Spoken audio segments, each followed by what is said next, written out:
কবি জীবনানন্দ দাশের পরবর্তী সময়ের একজন প্রখ্যাত বাঙালি কবি, যিনি প্রকৃতিকে ভালোবেসে কবিতা রচনা করেছেন, তিনি হলেন শক্তি চট্টোপাধ্যায়।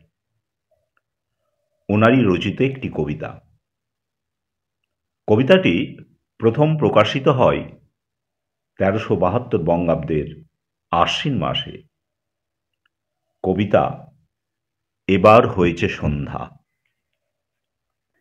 এবার হয়েছে সন্ধ্যা, সারাদিন ভেঙেছ পাথর পাহাড়ের কোলে। আষাঢ়ের বৃষ্টি শেষ হয়ে গেল সালের জঙ্গলে।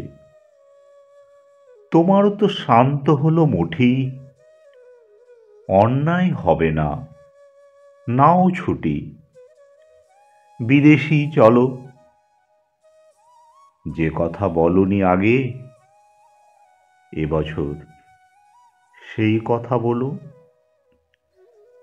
শ্রাবণের মেঘ কি মন্থর, তোমার সর্বাঙ্গ জুড়ে জ্বর, ছলো ছলো। যে কথা বলনি আগে, এবছর সেই কথা বলো। এবার হয়েছে সন্ধ্যা, দিনের ব্যস্ততা গেছে চুকে। নির্বাক মাথাটি পাতি, এলাই পড়িব তব বুকে। কিশলয় সবুজ পারুল, পৃথিবীতে ঘটনার ভুল চিরদিন হবে। এবার সন্ধ্যায় তাকে শুদ্ধ করে নেওয়া কি সম্ভবে?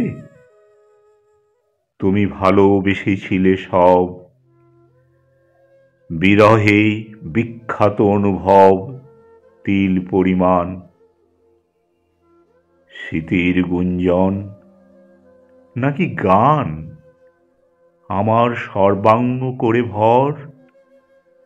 সারাদিন ভেঙেছ পাথর পাহাড়ের কোলে। আষাঢ়ের বৃষ্টি শেষ হয়ে গেল সালের জঙ্গলে।